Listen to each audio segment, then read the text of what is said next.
우리 에베소서 1장 우리 7절부터 12절까지 말씀입니다. 우리 같이 한번 읽도록 할까요? 7절부터 12절까지 말씀입니다. 우리는 그리스도 안에서 그의 은혜의 풍성함을 따라 그의 피로 말미암아 속량 곧 죄 사함을 받았느니라. 이는 그가 모든 지혜와 총명을 우리에게 넘치게 하사 그 뜻의 비밀을 우리에게 알리신 것이요 그의 기뻐하심을 따라 그리스도 안에서 때가 찬 경륜을 위하여 예정하신 것이니 하늘에 있는 것이나 땅에 있는 것이 다 그리스도 안에서 통일되게 하려 하심이라. 모든 일을 그의 뜻의 결정대로 일하시는 이의 계획을 따라 우리가 예정을 입어 그 안에서 기업이 되었으니 이는 우리가 그리스도 안에서 전부터 바라던 그의 영광의 찬송이 되게 하려 하심이라. 아멘.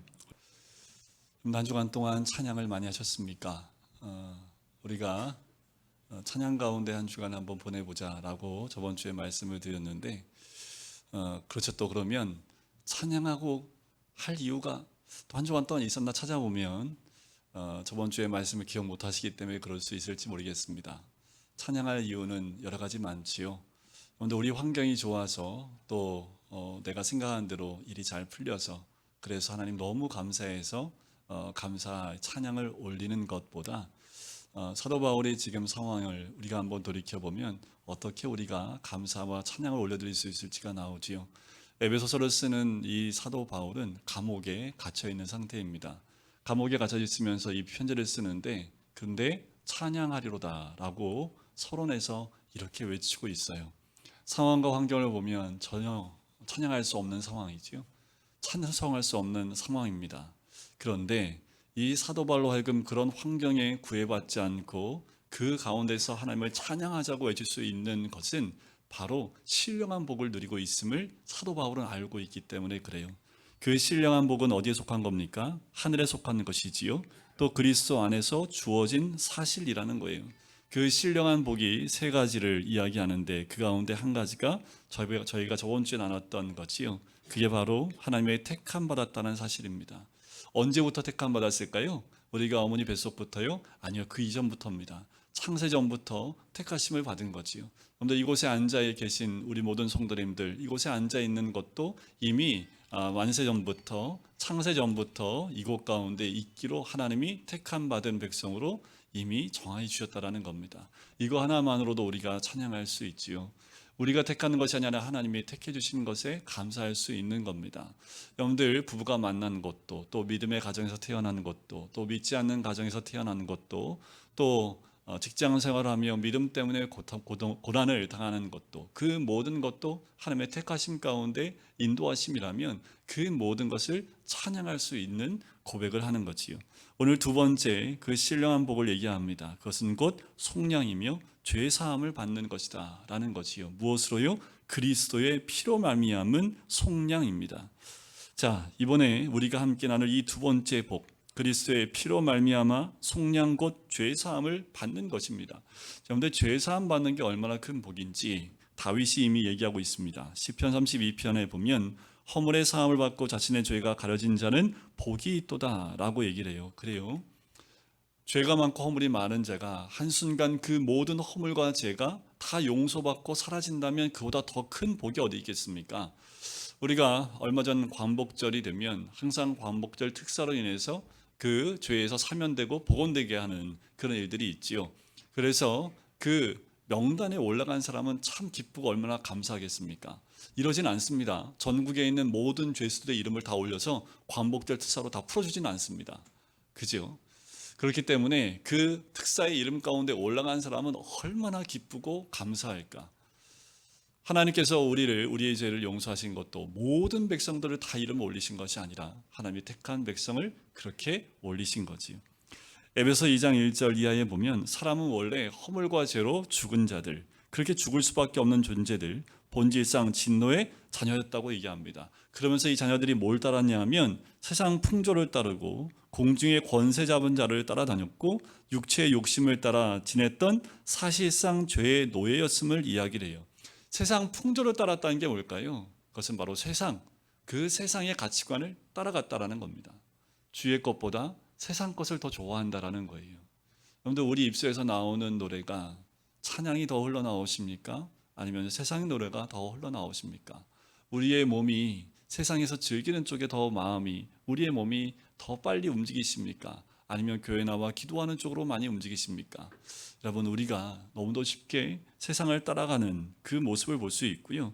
그렇게 세상 풍조를 따르다 보면 공중의 권세 잡은 자 사탄을 따를 수밖에 없습니다. 세상은 그와 같기 때문에 그래요. 그렇게 따라가다 보면 육체의 욕심을 따라 정욕을 따라갈 수밖에 없음을 이야기하지요. 그리스도인이 경계해야 될 세상, 사탄, 그리고 정욕, 이 세 가지를 다 포함해서 죄를 대표하는 것들로 이야기를 합니다. 로마서 6장 23절에 보면 죄에 대한 대가는 사망이요 죽음이라고 얘기를 해요. 이 말씀대로 해석하면 우리는 정말 죽을 수밖에 없고, 아니 죽어야 하는 사망의 존재들이라는 거예요. 이미 우리는 죄 가운데 있기 때문에 사망의 냄새, 죽음의 냄새를 풍기고 있고, 그렇게 풍기고 사는 자들, 그게 죄인의 모습입니다. 자, 그런 모습이 어떻게 풍겨납니까? 그것이 바로 질병으로 우리에게 드러나기도 하지요. 여러 가지 모습으로 우리에게 그 모습이 드러난다라는 거예요. 이 절망할 수밖에 없고 죽을 수밖에 없는 인간에게 하나님께서 예수 그리스도를 보내주신 것, 이것이 우리에게 주신 복음의 핵심적인 내용이지요. 예수님이 세상과 사탄과 육체의 정욕을 종합하는 죄로부터 우리를 해방시켜 주셨다는 것, 그것이 성경의 메시지입니다. 바울은 에베소 2장 13절에 그래서 이렇게 얘기합니다. 이제는 전에 멀리 있던 너희가 그리스도 예수 안에서 그리스도의 피로 가까워졌다라고 설명하고 있지요. 사실 성도의 신령한 복은 이 속량에 있는 것, 정말 이것은 우리가 꼭 기억해야 되고 가장 중요한 복이지요. 7절 말씀에 나옵니다. 우리는 그리스도 안에서 그의 은혜의 풍성함을 따라 그의 피로 말미암아 속량 곧 죄사함을 받았느니라. 암송 구절이기도 합니다. 굉장히 중요한 말씀이지요. 이 구절에서 가장 핵심적인 단어가 있다면 속량입니다. 이 속량 참 어려운 단어지요. 그래서 성경에서 해석을 해주고 있습니다. 곧 죄사함이라 라고 설명을 해주고 있지요. 그러면 속량이라고 하는 것은 무엇일까? 왜 이것이 우리에게 중요한 복일까라는 거예요. 세상 사람들이 말하는 복과 이 사도 바울이 말하는 이 복과는 어떤 차이가 있을까? 여러분들, 우리가 원하는 복은 혹시 세상적이지 않습니까? 세상 사람들이 원하는 그 복들을 우리에게도 원하고 있지는 않습니까? 왜 그런데 그런 복이 아닌 사도 바울은 이처럼 속량을 결정적으로 중요한 복으로 성도들에게 제시하고 있을까라는 거예요. 이 속량은 곧 무엇을 의미하냐면 죄의 노예 상태에서의 해방을 의미합니다. 그 죄로부터 온전히 해방되어지는 것, 그것이 속량이에요. 그러니 그것이 우리가 누릴 수 있는 가장 큰 복이라는 겁니다. 이거보다 더 큰 복이 어디 있습니까? 우리가 세상에서 많은 것 누리고 많은 복을 누린다 하더라도 이 죄의 노예에서 해방되지 않으면 다 아무런 것도 우리에게 소용이 없다라는 거예요. 자, 그러면 죄는 뭘까요? 죄는 하나님과 단절된 상태를 의미합니다. 하나님께 거역하고 하나님께 불순종하고 하나님께 반항하는 거지요. 한마디로 하나님과 단절된 상태, 바로 예수 믿지 않는 세상 사람들이겠지요. 하나님의 뜻과는 전혀 상관없이 살아가는, 하나님과 완전히 단절된 상태로 살아가는 사람들. 그런데 예수를 믿고 있고 예배에 나와 있고 또 말씀을 듣고 있는 우리 가운데에도 이런 단절이 있지는 않습니까? 우리에게도 주의 말씀에 따라 순종하지 않고 있다면, 주의 뜻을 따라가고 있지 않다면 우리도 하나님과 단절되어져 있는 상태이지요.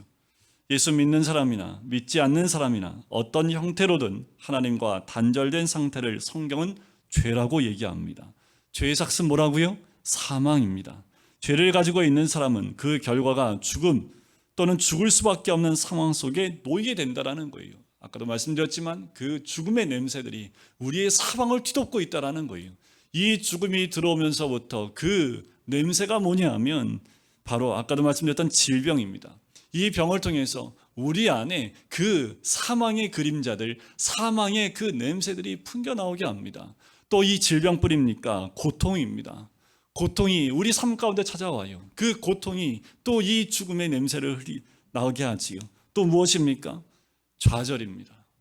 고독입니다. 미움이고 시기이지요. 이런 죄와 죽음의 현상들이 우리 개인의 모든 삶을 다 휘감고 있다라는 거예요. 자유로울 사람이 있습니까? 우리 가운데 이 고통이나 또 고독이나 좌절이나 미움이나 시기에서 자유로울 사람이 있습니까? 어제 뉴스에 보니까 또 일가족이 생명을 끊은 사건이 좀 조사되고 있지만 그들로 하여금 그런 사망으로 몰아붙이게 되어진 것, 그래 경제적인 어려움일 수 있습니다. 여러 가지 어려움 때문에 견디지 못한 것일 수 있어요. 하지만 그 사망의 그늘 가운데 고통과 고독과 이 모든 것들이 그를 휘잡고 있으니 결국 사망을 선택할 수밖에 없게 만든 거지요. 이렇게 모든 인간에게는 사는 날 동안 고통과 죽음과 질병과 절망과 시기와 미움 같은 현상들을 늘 감싸고 있는 거지요. 그렇게 시달리다가 사람은 어느 순간 그렇게 부르심을 받게 되는 것, 그것이 바로 죄인들의 모습이지요. 그런데 이 죄는 시간이 지난다고 해결이 안 돼요. 한 10년 지나면 잊어버리게 될까요? 시간 지나면 좀 사라지면 참 좋겠습니다. 그런데 다른 거는 다 희미해지는데 이 죄라는 것은 시간이 지날수록 더 선명해진다라는 거예요. 한 성인은요, 죄에 대해서 예수 만나고 죄를 회개할 때 뭐까지 죄를 회개했냐면 아기 때 엄마의 젖을 먹다가 엄마의 젖을 깨물었던 것까지 회개를 했답니다. 근데 그 기억나세요? 그런데 회개를 하고 들어가다 보니까 어머니의 젖을 자기도 모르게 깨물어서 어머니를 아프게 했던 것까지 회개했다고 얘기를 해요. 그게 기억이 난다라는 거죠. 그런데 언제 우리의 죄가 더 선명하게 드러나냐면 죽음 앞에 섰을 때입니다. 우리가 죽음의 기로 앞에 섰을 때, 그때 이 죄에 대한 부분이 너무 선명하게 떠오른다라는 거예요. 죄는 사라지지 않습니다. 뿐만 아니라 이 죄는 도저히 인간 스스로 해결할 수 없는 현상들이지요. 히브리서 9장 22절에 보면 피 흘림이 없이는 죄의 사함도 없다고 했습니다. 죄란 우리 영혼에 낙인을 찍어 놓은 거예요. 우리 안에 마치 죄인들처럼 노예처럼 낙인을 찍어서 결코 지워지지 않게 해놨다라는 거예요. 아무리 지우려고 해도 노예도 아무리 지우려고 해도 지울 수 없는 그 낙인이 이미 찍혀져 있고 그것이 우리로 하여금 죄 있는 것을 고발을 합니다. 우리의 양심을 찔러요. 오늘 우리에게 있어서 가장 큰 숙제는 바로 이 죄의 문제이지요. 철저한 죄에 대한 인식과 발견 없이는 죄에 대한 해결도 없어요. 여러분들 문제를 해결하기 위해서는 죄를 깨닫지 않고서는 이 죄를 고백할 수 없지요. 그래야 죄가 해결될 수 있는 가능성이 생기기 때문에 그렇습니다. 우리가 예수 그리스도를 만날 때 먼저 우리가 죄인이라는 것을 마음속 깊이 경험하는 이유는 그 죄를 깨달아야 예수 그리스도를 만날 수 있기 때문에 그래요. 그 신령한 복을 만날 수 있기 때문에 그래요. 이 죄의 문제를 해결할 수 있기 때문이지요. 속량은 성도의 영적 축복의 가장 중요한 부분입니다. 우리의 죄 문제를 해결하는 것보다 더 큰 축복은 없지요. 성경은 속량이란 곧 죄 사함을 의미하며 영혼의 씻음을 의미한다고 합니다. 마치 낙이 찍힌 것을 하나님이 성형수술해 주는 것, 아주 깔끔하게 깨끗하게 지워주시는 거예요. 남 앞에 보이기 싫어서 가리고 싶은 것들, 이 모든 것들을 깨끗하게 씻어주는 거지요. 세상에 갇혀있던 새가 자유롭게 날아가는 것과 마찬가지입니다. 세상과 사탄의 정욕에서 해방을 의미하는 거예요. 더러운 옷을 벗고 새 옷을 입는 거지요. 여러분들 최근에 간간히 나오는 그 뉴스 가운데 보면 집안에 쓰레기를 잔뜩 모아서 살고 있는 분들 가끔 뉴스에 나오지요. 그럼 구청 직원들, 장정들이 가서 하루 종일 그 쓰레기를 다 끄집어내는데 끄집어내도 한도 끝도 없이 나옵니다. 1톤 트럭을 4번, 4톤, 5톤 트럭에 꽉 채워도 넘칠 만한 그 쓰레기를 싹 다 치우고 도배를 다시 하고 물건들 다시 다 들여놓고 새롭게 싹 단장한 집으로 그 주인을 다시 들어갈 때 그 얼굴의 주인의 모습을 보면 새로워진 얼굴의 모습을 보는 것, 그것이 바로 속량의 모습이에요. 내 안에 있는 모든 더러웠던 집, 그 더러웠던 모든 것이 깨끗하게 되어져서 새로운 것, 새로운 냄새, 차도 새로 뽑으면 저는 새 차 냄새가 참 좋은데 어떤 분은 싫다고 얘기하지만 여러분 새 집에 들어가면 그 새 집에 대한 그 냄새를 좋아하는 분도 계시지요. 여러분 우리가 속량된다라는 것은 내 안에 있는 모든 더러움들이 깨끗하게 되어지고 새롭게 되어진다라는 거지요. 그리고 땅에 살던 사람이 하늘의 영광을 맛보며 사는 것입니다. 이것이 속량 구속이라 얘기합니다. 그의 몸도 영혼도 깨끗해지는 것이요, 무거운 죄짐에서 벗어나 자유롭게 살아가는 사람이 되는 겁니다. 자, 그러면 중요한 것은 어떻게 이 죄사함을 얻을 수 있겠습니까? 7절에 나오지요. 무엇으로요? 무엇으로 말미암아? 그리스도 예수의 피로 말미암아 이루어지는 거지요. 여러분들 구약 시대에는 상징적이고 예표적으로 이 피를 대신해서 이 동물의 피, 바로 인간의 죄의 죽음을 대신해서 짐승의 피를 흘리게 했습니다. 히브리서 9장 12절에 보면 염소와 송아지의 피로 아니하고 오직 그리스도의 피로 영원한 속죄를 단번에 이루었다라고 선언하고 있지요. 이것이 바로 그리스도의 대속적인 죽음입니다. 피 흘림이 없은즉 사심이 없는 것, 죄 사함도 없는 거지요. 피 흘림, 그 피는 무엇을 의미합니까? 죽음을 의미하는 거예요. 사람이 죽을 때 피를 흘리지요. 죄의 문제는 다른 방법으로 해결될 수 있는 것이 없고 누군가 죽어야 한다라는 겁니다. 누군가 피를 흘려야 된다라는 거예요. 윌리엄 바클리라는 그 목사님이 쓴 책에 보면 6월절마다 죽는 그 동물의 숫자가 14만 마리나 죽었다고 합니다.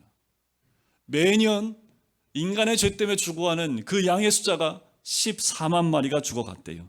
하지만 예수께서 십자가에 돌아가심으로 말미암아 피를 흘리심으로 말미암아 인간의 죄를 단번에 영원히 씻어주시는 길을 예비해 주신 거지요. 이것이 속량 구속입니다. 이것이 곧 죄 사함이지요. 사탄은요, 지금도 우는 사자처럼 우리를 붙잡고 놔주지 않으려고 합니다. 우리로 하여금 죄의 자리에서 떠나지 않게 하려고 그래요. 죄의 냄새가 나는 것을 유혹해서 우리로 하여금 그것이 너무 가고 싶은 자리로 만들어 버린다라는 거지요. 죄가 우리를 가지고 장난을 쳐요. 마귀가 내 영혼을 장악하고 죄가 내 영혼 뿌리를 잡고 놓아주지 않습니다. 그때 예수 그리스도의 보혈의 피가, 그 보혈이 우리를 해방시켰다는 사실을 우리는 기억하셔야 합니다. 예수 그리스도, 바로 그 예수님을 영접하면 속량 곧 죄 사함을 받는 줄 믿습니다. 더 이상 사단이 우리를 붙잡을 수 없습니다.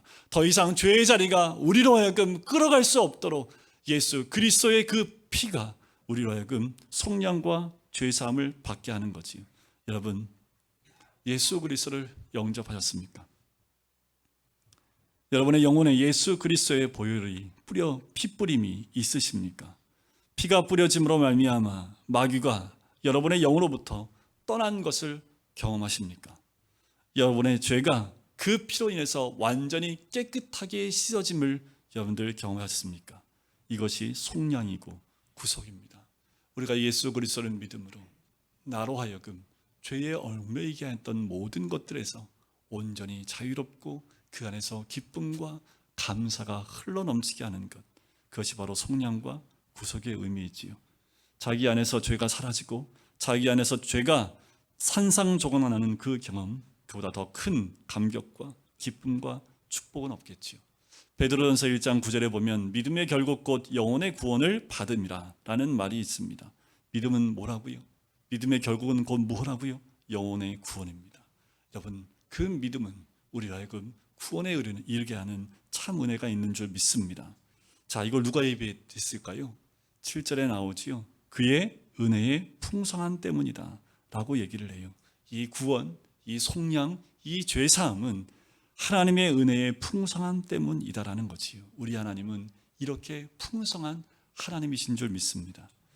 우리가 예수 그리스도의 피로 죄사함을 받게 된 가장 근본적인 이유, 하나님의 전혀 말할 수 없는 그 풍성한 은혜 때문이라는 거지요.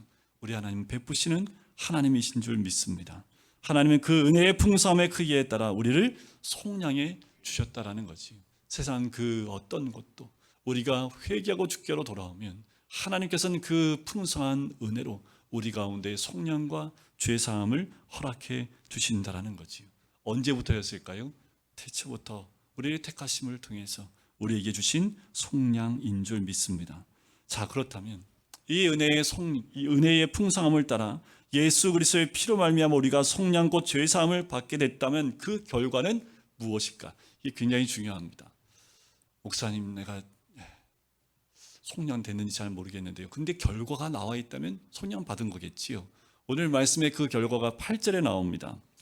죄사함 받은 사람의 결과가 뭐라고요? 이는 그가 모든 지혜와 총명을 우리에게 넘치게 한다라는 거예요. 자, 죄사함 받은 사람에게는, 예수 그리스도의 피로 구원받은 사람에게 하나님께서 두 가지를 주시는데, 첫째는 지혜요, 둘째는 총명입니다. 자, 지혜는 뭐냐 하면 사물을 올바르게 판단하는 지적 능력, 특히 하나님의 계시를 바로 깨닫게 하는 통찰력을 의미합니다. 총명은 insight 또는 understanding이라는 말을 쓴다고 해요. 자, 이는 뭐냐 하면 우리를 바른 행동으로 인도하도록 하는 총체적인 이해력이나 분별력을 의미합니다. 그러니까 이런 말이에요. 결론적으로 말하면 하나님께서는 하나님의 뜻과 하나님의 계시를 바로 깨닫게 하는 지적인 능력을 우리에게 주실 뿐만 아니라 그것을 전체적으로 이해하며 분별하게 하는 통찰력을 주신다라는 거예요. 죄는 죄를 낳게 합니다. 거짓은 거짓을 낳게 합니다. 죄를 짓게 되면 우리의 영이 혼미해져요. 하나님 말씀을 읽어도 깨달을 수 없습니다. 아니요, 하나님 말씀을 가까이 하고 싶지도 않습니다. 말씀이 이해도 안 돼요. 이해하고 싶지도 않은 거지요. 우리는 더 혼란스럽고 혼미함, 더 죄는 죄 가운데 빠지게 하고 죄에서 즐기게 하는 것으로 영적인 것에 관심을 얻게 만들어 버린다라는 거예요. 그런데 우리가 구원을 받게 되면 그 지혜와 통찰력을 통해서 하나님 말씀이 깨달아져요. 아, 이거구나. 하나님의 말씀이 깨달아지니 그 말씀 안에 찬양이 나올 수밖에 없는 거죠. 사도 바울이 이것을 경험했던 사람입니다. 죄를 용서받은 사람, 마음속에 더러운 죄가 씻어진 사람, 하나님이 그의 심령 속에 지혜와 총명을 주시기 때문에 그 영혼은 더 하나님의 영적인 일에 더 깨끗함과 하나님의 거룩함 가운데 나가는 주의 백성이 된다라는 거지. 자, 이렇게 지혜와 총명을 우리에게 부어주시고 넘치도록 부어주시면 어떻게 하시는 걸까요? 9절 보세요. 9절 한번 같이 읽어볼까요? 시작. 그 뜻의 비밀을 우리에게 알리신 것이요 그의 기뻐하심을 따라 그리스도 안에서 때가 찬 경륜을 위하여 예정하신 것이니. 어렵다. 말이 참 어려워요. 네, 쉬운 성경으로 한번 읽어보시기 더 좋을 것 같습니다. 자, 간단히 말하면 뭐냐면요, 이 지혜와 총명을 받게 되면 하나님의 뜻의 비밀을 깨닫게 된다라는 거예요. 우리가 구속함을 받으면 구속함 받은 자들에게 비밀이 열리는 은혜가 생긴다라는 거예요. 이 비밀이라는 단어는 성경에서 굉장히 자주 등장하는 단어입니다. 성령 받은 사람, 지혜와 총명이 있는 사람에게 감춰졌던 신비스러운 하늘의 진리가 보이는 거예요. 여러분들이 이 진리가, 이 비밀이 우리 안에 열려져 있다라는 겁니다. 자, 이런 이유로 성경은 성령 받은 사람, 귀 있는 자는 들을지어다, 또는 눈이 있어도 보지 못하고 귀가 있어도 듣지 못한다는 말을 자주 하는 거예요. 보아도 본 것 같지 않고 들어도 알지 못하는 거예요. 왜요? 구속받지 못하고 성령 받지 못한 영혼들에게 지혜와 총명이 없으니 아무리 천국의 진리를 설명해줘도 깨달을 수 없는 거지요. 그래서 예수님께서도 같은 이유로 천국 진리를 비유로 설명할 수밖에 없다라고 말씀을 하시지요. 하나님의 비밀이라고 하는 것, 하나님의 기뻐하심을 따라 그리스도 안에서 때가 찬 경륜을 위해 하나님께서 예정하신 것입니다. 바로 인류가 최초로 세상에 존재하는 순간, 죄로 인해서 이 땅 가운데 죄가 들어오는 그 순간, 창세기 3장 15절 최초에 우리에게 주신 그 복음의 의미가 열리기 시작을 하는 거예요. 창세기 3장 15절 도대체 무슨 말인지, 여자의 후손과 뱀의 자손들이 어떻고 저쩌고 얘기하는데 이게 도대체 나하고 무슨 상관이 있는지, 그런데 이것이 원시복음이고 태초복음이라고 얘기하는데 이게 도대체 나하고 무슨 상관이 있는지, 그런데 구속함을 받으면 그 비밀이 열리기 시작을 합니다.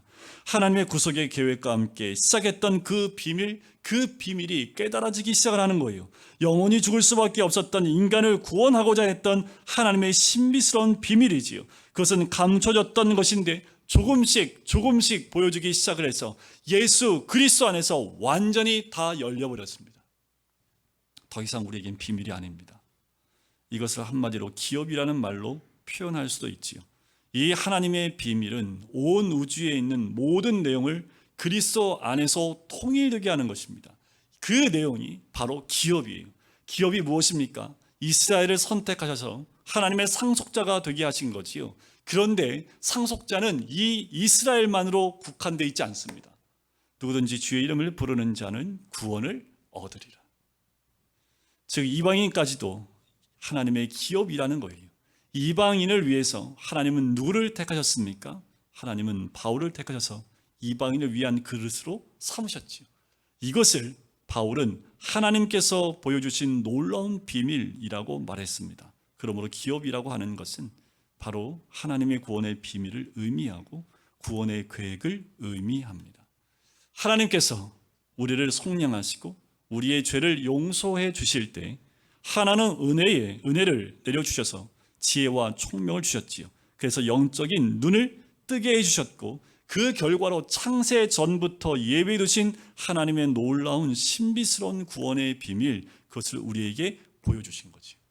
그것을 에베소서는 그리스도의 몸인 교회라고 표현을 해요. 교회를 통해서 이제 이 비밀이 보인다라는 뜻입니다. 예수를 믿지 않는 사람들은요, 이게 비밀이에요. 여러분들 풀어서 아무리 설명해줘도요, 도대체 이해를 못합니다. 왜 그런지도 이해하고 싶지도 않아요. 알고 싶지 않지요. 그런데 예수를 믿는 자들, 속량과 제사함을 얻은 자들에겐 이 비밀이 더 이상 비밀이 아닙니다. 왜요? 그것이 다 누구의 것입니까? 우리의 것이죠.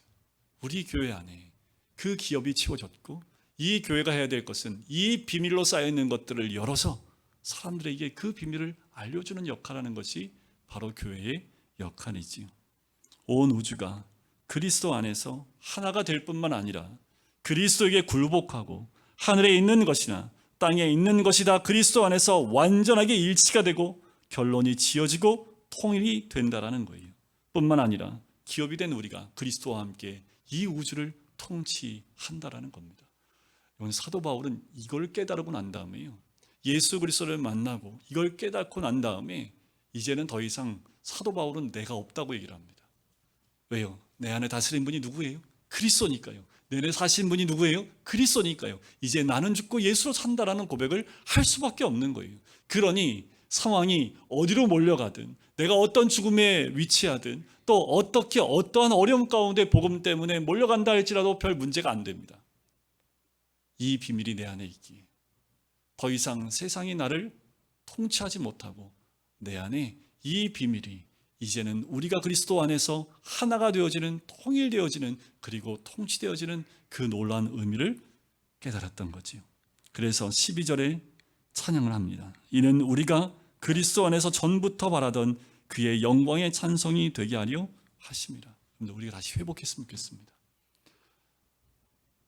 이 구속에, 이 속량에, 죄의 사함의 그 크신 은혜, 그래서 우리에게 지혜와 총명을 주심으로 이제껏 깨닫지 못했던 말씀들이 깨달아지기 시작하고 하나님의 비밀들이 열리기 시작하고 비밀의 깊이가 더 깊어지고 넓어지고 높아지면서 하나님의 그 은혜 가운데 있을 때에 내 주변의 상황과 그 모든 것들이 나를 제어하는 것이 아니라 이제는 세상 가운데에서 하나님의 살아계심을 내 몸으로, 내 삶으로, 내 입술로, 내 모든 것을 다하여 드러내 보이는 사람들, 그 사람들이 바로 속량받은 사람들의 모습이라는 거지.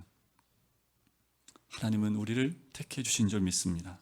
뿐만 아니라 우리의 모든 죄를 용서해 주시고 우리를 속량해 주셨습니다. 문제는 우리가 그 감격을 회복하느냐 하지 못하느냐예요. 우리 마음속에 성령님을 통해서 이 감격이 회복되어야 될 줄 믿습니다. 여러분들, 그것은 옛날로 끝난 게 아니라 지금 우리 삶 중심에 있어야 합니다. 그래서 사도 바울이요, 에베소서를 시작할 때 이 신비한 복을 나눠주는 거예요. 이 신비한 복을 생각할 때마다 너무너무 가슴이 벅차기 때문에 찬양하지 않을 수 없는 거예요. 감옥 속에서 기쁨으로 찬양할 수밖에 없는 거예요. 그 모습을 바라보는 간수장들은 어땠을까요? 미쳤지요. 그래서 세상 사람들이 우리 보고 미쳤다고 그러는 거예요. 네? 그렇게 힘든데도 웃고 있다고. 우리라고 웃게 하는 것은 세상 것들이 아니기 때문에 그렇습니다. 여러분, 다시 한번 이 풍성한 계절에 이제 가족 식구들 다 만나잖아요. 이번 주에 가면 이 복을 나눠주셔야 합니다. 그런데 이 신령한 복 나만 갖고 남 주지 말아야지 문서 이렇게 꽁꽁 싸매고 가지고 계시지 말고, 여러분들 이 복을 모르는 자들에게 이 복을 나눠주시고 이 복이 얼마나 좋은 것인지 얼마나 값진 것인지를 나눠주면서 그 은혜를 나누는 이 한 주간이 되시기를 주님의 이름으로 간절히 축원드립니다.